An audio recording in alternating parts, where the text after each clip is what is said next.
lalo na hindi mo alam kung anong gagawin. Maniwala kayo sa akin yan ang unang reaksyon ng katawan nyo. Or radyo, bunot kayo ng radyo. Sa 5'9", pasuyo naman, may naimatay dito. Ikaw na yung nandun ha. Imagine ikaw na yung nandun.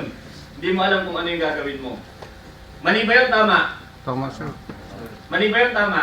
Tama, sir. Yung ganong reaction. Hindi ko sasabihin na mali, hindi ko rin sasabihin tama. Bakit? Reaction nyo ng ano nyo, response nyo ng katawan ninyo lalo na kapag hindi kayo sanay na makakita ng gano'n. Ha? Believe it or not, after ko magturo last time, saan tayo nang nakaraan, sir? Sa Pilis, sir. Sa Pilis, sa Pilis. After ko sa Pilis, no, pauwi ako sa amin. Bangga anong tangang driver at saka ng driver ng motor at saka ng tricycle. Tagpukan. Medyo sugatan ng kawawa for this morning. Okay? Basically, na-present ko na yan sa mga naunang nakamit sa akin dito. And yung mga hindi pa, tingnan nyo na lang, basahin nyo na lang. Sir, bakit po ikaw nagtuturo sa amin? Nurse ka ba? Doktor ka ba? Hindi po. Ayan po. Certified Combat Medic. Ha? Bakit Combat Medic, sir? Sa operation namin sa bundok, wala po dong doktor. Hindi po kami nagsasama ng nurse. At hindi rin sila sasama sa amin, di ba? Itsura ng mga doktor at nurse na yun, kagaganda, kagagwapo, sasama ba yun sa pag-operate sa bundok? Hindi ah. That's why, kailangan namin ng knowledge kung paano namin ila-life save yung aming mga kasamahan. No? Mamamatay yun lalo pag tinamaan ng bala yun, mamamatay yun. Bakit? Hindi accessible ang daan sa bundok. Hindi kami nakakalipad. At hindi kami nagpapagulong-gulong sa bundok.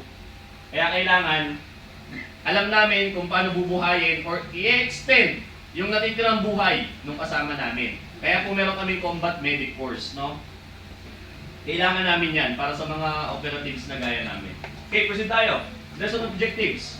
By the end of this module or this discussion, participants will be able to, first, define first aid and its important. Okay? So, nabilang ako. Next. Second, understand the role of a first aid provider. Para malaman nyo, no? Kayo bilang naka-uniform kayo, sige po, tuloy. Naka-uniform kayo, naka-duty kayo, magsisilbi kayong first aid provider or first responder. Kasi commonly, tatawagin ng tao yung naka-uniform at kayo yun. Di ba? May na-encounter na ba kayo? May halimbawa nangyari. May encounter ba dito or may nangyari na ba dito na may pasyente? May hindi namatay, may narespondihan na kayo? O, sinong unang tinawag? Guard, di ba? Hindi naman nurse. Hindi naman doktor. Sumigaw po yung naghahanap ng may doktor ba dyan? Guard, di ba yun ang unang tawag? O, guard, may naimatay. Tama. O, kaya kayo po ang first responder, ha? Next, perform basic at saka sa nasal and sa oral, ha? Okay? Breathing. Ano yung breathing? Yung paghinga niya, yung rise and fall ng kanyang chest. Yun yung una yung titignan. Kapag nag-rise and fall yung chest ng tao, ibig sabihin, nahinga yan, may pulso yan, ha? Maaari. Pero pag nakita nyo, hindi nag-rise and fall yung kanyang chest, baka kailangan niyang i-CPR. Yun po ang unang papasok sa general impression ninyo, ha? General impression, yun yung sinasabi na kapag tingin mo sa pasyente, alam mo, may assessment ka agad sa kanya. Yan ang tinatawag natin general impression, no? Pag nakita mo sa nakahilata, nakita mo hindi nag-rise and fall yung chest niya, possible kailangan niyang i-CPR. Check mo agad yung airway. Baka na-choke. Kaya siya hindi makahinga na. At tumigil na yung pagtibok ng puso. Maaari po yun. Mamaya, naiintindihan yan.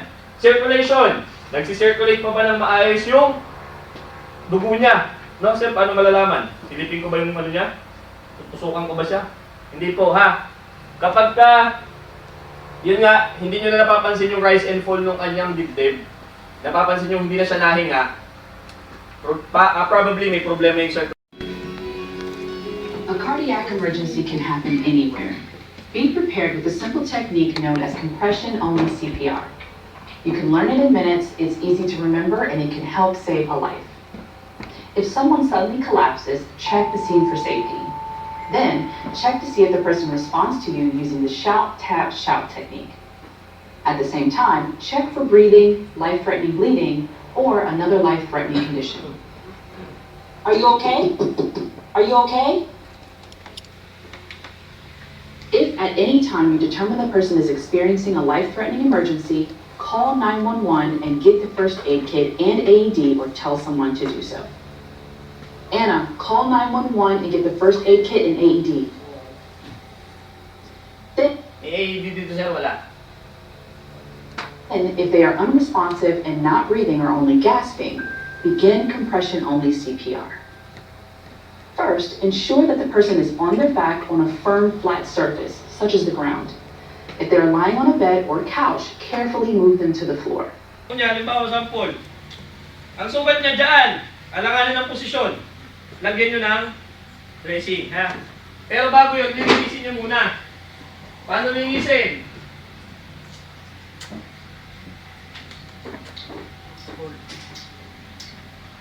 Pag may sugat, pag maglinis ng sugat, paano maglinis? Halimbawa, ganyan ang sugat ni Sir. Ang punta ng linis, sa sugat, pahidan nyo ng panlinis nyo. Pahid, tapon. Bakit hindi ganon? Hindi yung ginagawa nyo ganon-ganon, yung tap-tap. Bakit po hindi ganon? Para hindi bumalik yung Kinakalat nyo lang yung possible infection sa kanya. Ha? Sa sugat niya. And then, nakatapon ka na. O, halimbawa, assuming nakatapon. Malinis naman yan. Meron ka ulit panibago. Nabulak na may panlinis na naman. Hanggat madumi pa nakikita mo pa, ganun lang gagawin mo. Ngayon, okay na, malinis na. Ang paglinis ito, galing sa sugat palabas. Huwag galing sa labas paloob. Bakit? Maaaring yung paligid ng sugat niya, madumi. Halimbawa, galing sa lupa, ang linis mo pa ganun, pinasok ng dumi, lalo. Magkakaroon ng infection yung sugat niya, nang hindi nyo napapansin. Galing sa sugat, palabas. Palabas. Palabas, tapon. Basta, galing sa sugat, palabas, tapon. Galing sa sugat, palabas, tapon. Okay? Huwag niyong pababayaan na yun ang sinasabi ko na hindi ko masabi. Huwag niyong pababayaan na yung kanyang sugat ay nakakalatan nyo ng infection.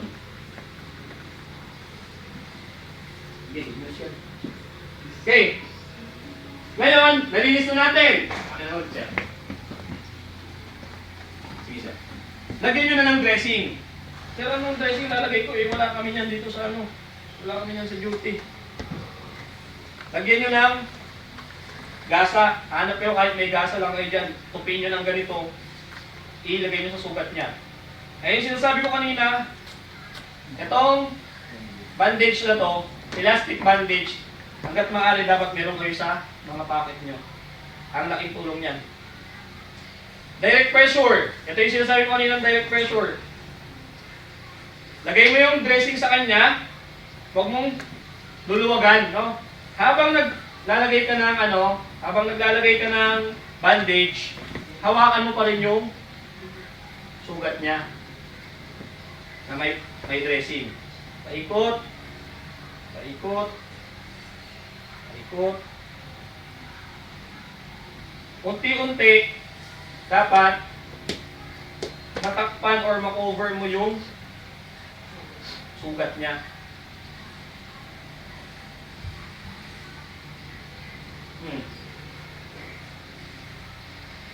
Ngayon, yung may dressing, dapat nandun ang lock para magdagdag ng pressure.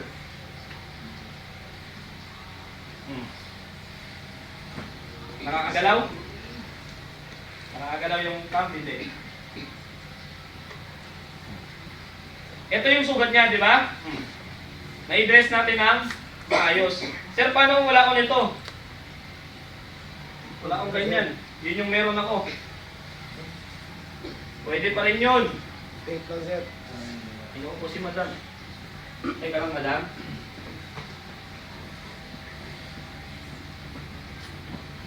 Ito naman, tinatawag na triangular bandage, krabat, no? Kung tawagin. Halimbawa, ganito ang itsura, siste. Pwede mong i-dressing pa rin siya the way. Ang mahalaga dito is nakabalot siya or mabalutan mo siya. No? Komplikado yung napili nating pwesto ng sugat niya. Kasi baka mamaya, pag dito ko lang yan, tingnan niyo posisyon ha. Pag dito ko lang siya tinali, ang matatalian dyan yung pulso niya, yung wrist niya. So kailangan, i-consider nyo rin yung posisyon ng sugat. Gaya niya, no? Ganyan ang posisyon niya. Sa triangular bandage, kung alin yung gitna, nakikita yung gitna, yun yung itatapat nyo yung, itatapat nyo sa dressing. Paganyan. Ha? Hindi yung dulo, hindi ganito. Magkaiba dun sa elastic bandage. Dito, kung asan yung center, yun ang ilalagay sa dressing. And, palitan lang. Yung other side, kabila din, ganon.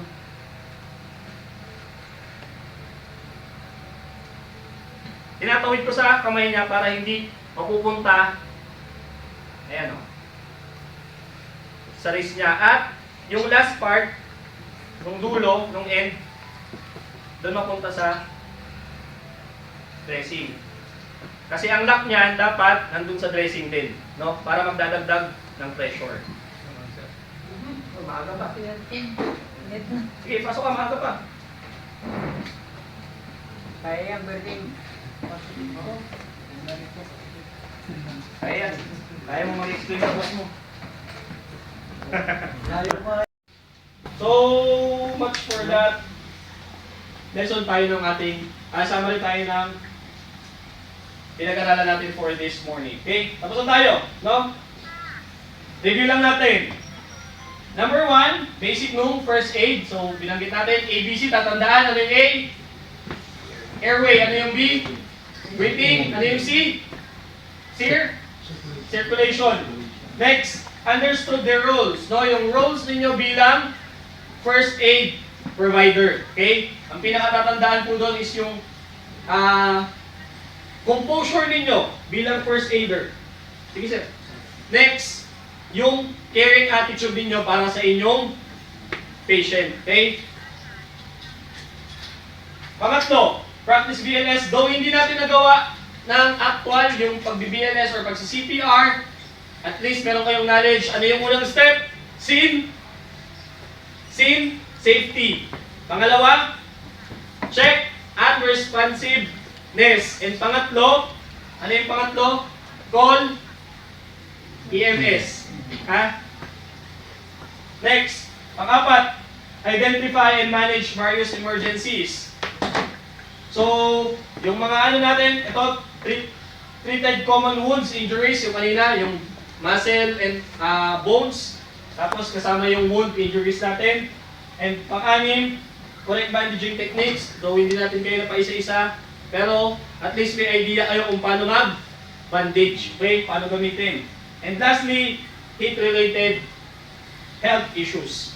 Okay? Yung mga bagay na yan, lalo na itong panghuli, gamit na gamit nyo ngayon, lalo sa panahon ngayon na mainit. Ha? So, laging unang response ninyo bilang first aid provider, kapag hindi nyo naman kaya, tawag kayo ng EMS. Ha? Tawag kayo sa 911. Sir, may 911 ba talaga? Natatawagan ba talaga yon? Subukan nyo. May nakasubok na ba? Ha? Ma-prank calls kayo, ha? Pero, activated po yung 911, ha? Kapag hindi man, radyo kayo kung may mararadyohan kayong pinakamalapit na EMS, ha? Emergency Medical Services, ha? Any questions? Gustong linawin? Oh. Ang tagabilang niyan yung nasa bandang ulo. Ha? Ang tagabilang yung nasa bandang ulo. Kailangan niya magbilang kasi 1, 2, 3. Para sabay nilang papunta sa kanila, papunta sa inyong hagod hindi papunta sa akin. Oh, bilang sa ulo. Kasi ang may hawak ng spine board, siya ang taga-suksok, ha? Oh, sige, bilang. Tanong sa ulo, bilang. 1, 2, 1, 2, 3. Sabay, oh. Hindi sabay, di ba? Tingnan nyo nangyari. Nagbilang pero hindi sabay. Ano nangyari sa katawan? Balik. Ang isa gumagalaw na, ang isa naiwan pa. O, dapat sabay, o. Ready? Nag-SM ko. 1, 2, 3. Kasi si spine board, suksok siya agad, o. Balik ulit, 1, 2, 3. 1, 2, 3. Yan. Teka lang, sige, huwag mong pilitin gumalaw. CPR mo. Huwag ka malikot-alikot ng pasyente na. Oh, tayo ka na dyan, sir. Ngayon, isa kayo nila pero hindi nakaayos, hindi nakapagitna. Balik ka ng kaunti kanina yung nangyari mo. Kasi solo ka na eh. O yan, ganyan siya. Ang gagawin nyo, yung kamay ninyo, isuksok nyo dun sa, pag ganito isuksok, huwag pa ganyan ha. Kasi baka mamaya, kung babae yan, hinihipuan ha. Pag ganito ang suksok ha. Dito, na paa. Tingnan nyo kamay ko kung nasaan, o. Itulak nyo siya unti-unti. Hanggat maaari, sabay kayo nung kabati nyo dito. Ganun din siya, ha? Ganun siya. Ganun ulit. Unti-unti, urong. Urong. Ha? Sinusuksok yung kamay dun sa masusuksokan ninyo, iurong nyo siya, ha? Halimbawa naman, sir, paano may bali leeg niya? Kawawa naman. Labas ka dun. Ulit, labas ka ulit. Pag iinahalan ka na ng tusig. Usog ka ulit, usog ka dito. Ikaw taga-tulak ng spineboard, sir. Tatlo dapat kayo. Doon ka sa paa, sir. Isa dito sa gitna. Ano ba? Mas pason. Ingay-ingay mo, nakabaybayan. Dapat nakapikit. Ang isa, ganun pa rin. Same pa rin. Ha? Dito, ang isa tagahawak sa leeg. Taga-suporta. Bakit po sa batok? Bakit po? Kasi kapag inikot nyo siya, papunta dito, papunta dyan, kailangan niyang alalayan to. Ha? Ikot pa siya. Okay. Yung spine board, bilis lang suksok ha. Ako ang lead. Kamay mo dito mo, lagay mo dyan. Okay, 1, 2, 3. Huwag kang tumayo! Anong klaseng pasyente to? Wala kang malay eh. Oh. Ikaw kasi, wag kasi, ito naman kasi ang hilay na hatak eh. Dito mo hawakan. Tagilid nga, ano ba? Ay, sus! Ako! Tagilid dyan sa'yo, kaharap. 1, 2, 3. Huwag ka lang tumayo! Ulit! Hayaan mo kami kasi wala kang malay eh. Nagtangkid mo Pretend ka na walang ano, kaya Okay. mo lang. 1, 2, 3. Yun! Suksok! Diba? Pag walang malay, mabilis na. Suksukan mo ng kamay mo. Dahan, baba naman. Ganun po ginagawa ha. Tapos, kapag bubuhatin, huwag niyong buhatin na hindi pantay. O yan, di ba may strap? Ay, sus. Siyempre, assuming, tinali na natin, di ba? Ang isa sa ulo ay dito dalawa. Dalawa, isa dyan, isa dito. Kabilaan. Sige, susunod ko. Yan. Huwag pupuhatin ng hindi kayo mabalanse. Halimbawa, ang buhat nyo, ganito lang. Tingnan nyo ang nangyari dyan, malaglag yan. Ang buhat nyo, dapat lahat kayo nakapaharap doon. Heel down, hawak, tapos ang tagabilang ulit yung nasa ulo. Lagi ang nag-lead yung nasa ulo. 1, 2, 3. 1, 2, 3, up. Ready? Sige, assuming ako. 1, 2, 3, up. Bitaw. 1, 2, 3, down. Hindi pwedeng hindi kayo sabay-sabay. Bakit? Malaglag yung pasyente nyo ha. Kapag yung isa umangat na, tapos yung nasa baba, nagbagal pa, hindi maayos yung pagkakabuhat nyo. Isa pa, tingnan nyo, huwag nyo gagawin to. Yung hindi kayo pare-pareho ng pagkakabuhat, yung isa nakaganyan, yung isa nakaharap doon, yung isa gusto buhat niya ganito. Kung lahat kayo nakaharap doon, nandun ulo niya, nandun ang turo niya, ha? Kasi kapag iba-iba kayo ng pagbuhat, iba-iba kayo ng, gagalaw siya ng hindi maayos. O subukan nyo, magbuhat kayo ng iba-iba. Possible yan, malaglag siya, kaya dapat ang harap nyo lahat doon. O, buhat, 1, 2, 3, up. Tsaka mas madaling buhatin yan, ha? Isa pa, ang ulo nandun kapag